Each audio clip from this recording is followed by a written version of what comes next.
Today is August the 2nd, 2022. I am Connie Lester. With me is Jessica Oldham and Dillard Alvin Gould. We are conducting this oral history via Zoom. So, Mr. Gould, welcome to the oral history. Would you please state your name and tell us a little bit about where you're from and what it was like growing up?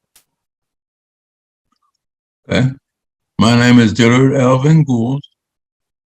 That's my given name, but I was under a different name until I went to the service. My mom didn't like the name I was given, so she put the name she wanted on my birth certificate.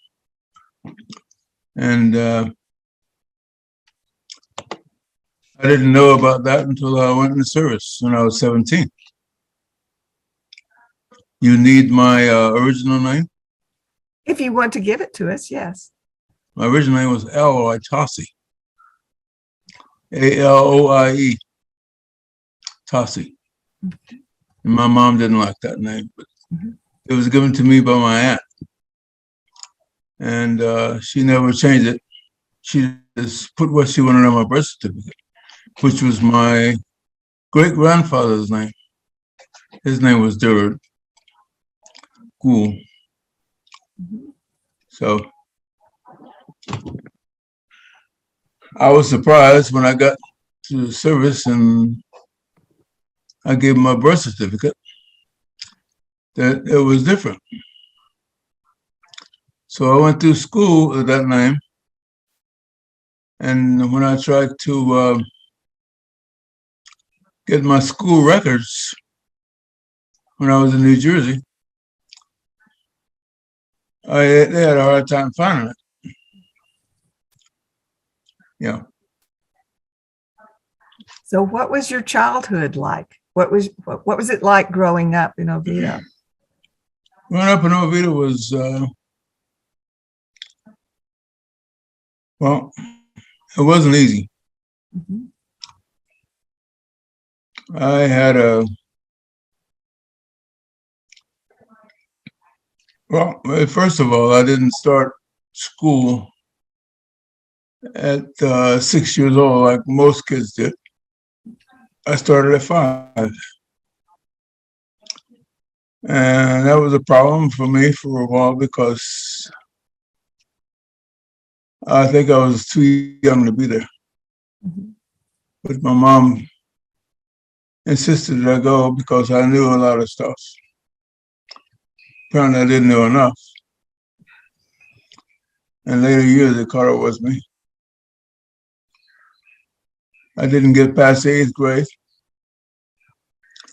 But eventually I finished school with a GED.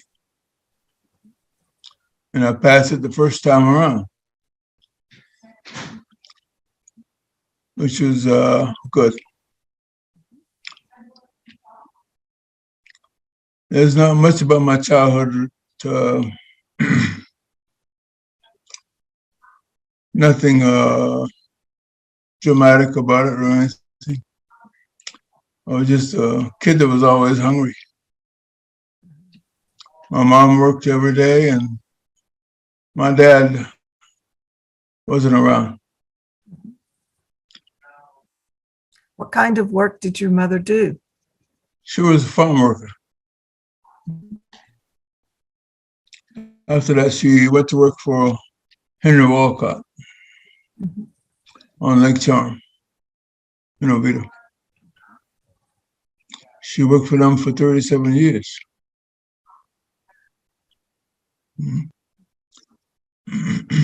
Did you have brothers and sisters? I had 2 brothers and 3 sisters. I don't know how in the world my mom took care of all of us, but she did. She was a good woman. It sounds like it. Were you the oldest or kind of in the middle? No, I was the 3rd. You were the 3rd, okay. Mm-hmm. No, wait a minute. I had 2 brothers and a sister before me. That made me 4th. Mm-hmm. and two sisters after me. Yeah. Do you remember what kinds of games you played as a kid? Oh, we loved baseball. And I played basketball. Baseball was my favorite game.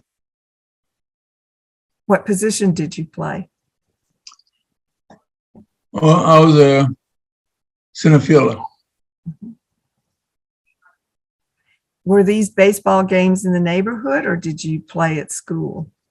Both. Neighborhood and at school. I probably could have been a professional, but they wasn't allowed back in my day. So you were an adult.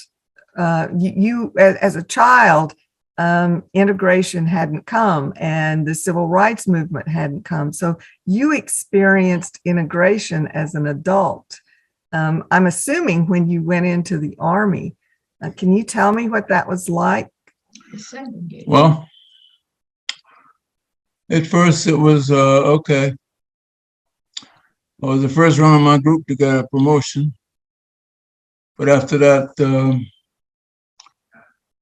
I was sent to Germany. And the first sergeant that didn't like me at all, he was from Mississippi. Mm. And he said as long as he was there, I would never get any place. And he was a lifer. He was going to be there forever. So and he was right. I never got any place. My platoon leader, the lieutenant, he put me in for promotions maybe 4 or 5 times. They never got past the first sergeant. It wasn't easy. But I had planned to stay in there for 20 years or so. But as it was, I got out after 3 years. A lot of time I think I should have stayed in, but I couldn't take what was going on. Did you have a chance to travel around in Germany when you were there? Oh, yes. It was a beautiful country. Mm-hmm. I went to Munich, lots of places. Mm-hmm. I was in Augsburg station. Okay. Mm-hmm. I didn't want to come home. I knew how it was back there, so. Mm-hmm. But in Germany, I had freedom I had never felt before.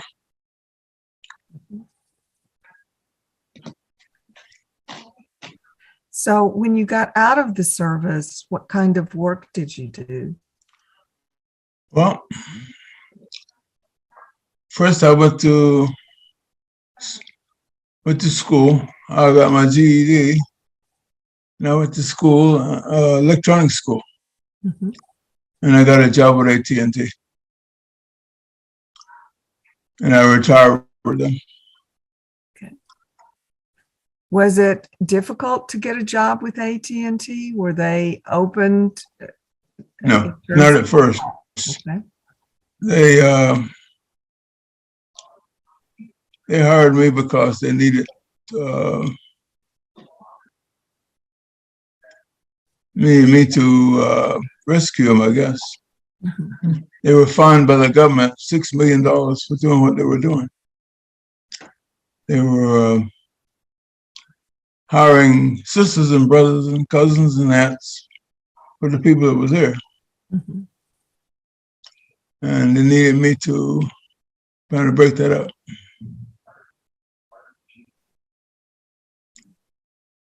Did it get better over time? Since I was the only different color person there, didn't get much better. Mm-hmm. But I did the best I could do. How long have you lived in the West, in Nevada? We've just been here 3 years. Okay. I came out here to see after my mother-in-law. Mm-hmm. My wife's mother couldn't live alone again because she's in her 90s.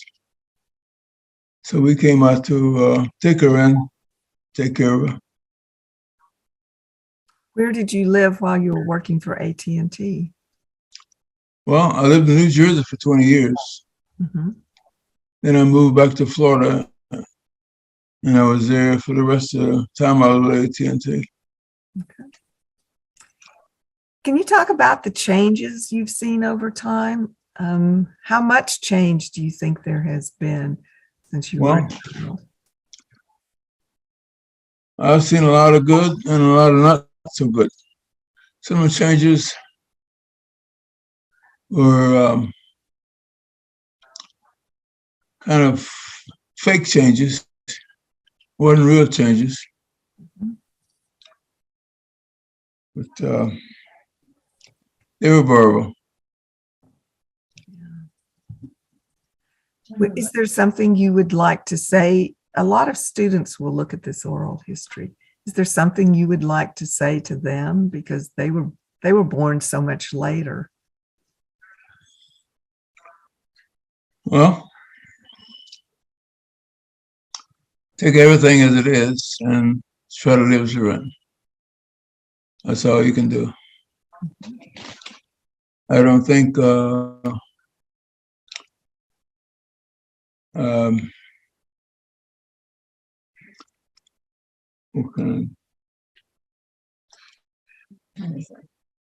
don't think the color barrier will ever end.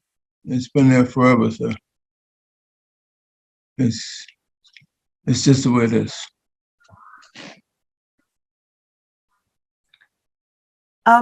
As you think about this Oviedo Colored School Museum that is being built, what kinds of expectations do you have for that museum? What do you hope it will accomplish? Well, I hope that the people that go there will understand that the world is what it is and it's not going to change too much. And they have it much better than we did, the kids.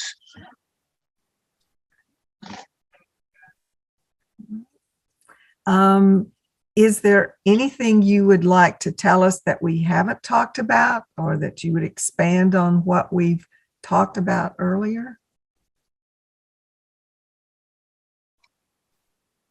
I can't think of any. Okay. Well, we appreciate your time and we thank you for doing this oral history with us. And this has been an oral history with Dillard Alvin Gould, conducted on August the 2nd, 2022, but through Zoom by Connie Lester and Jessica Oldham. And thank you very much. Thank you very much for having me.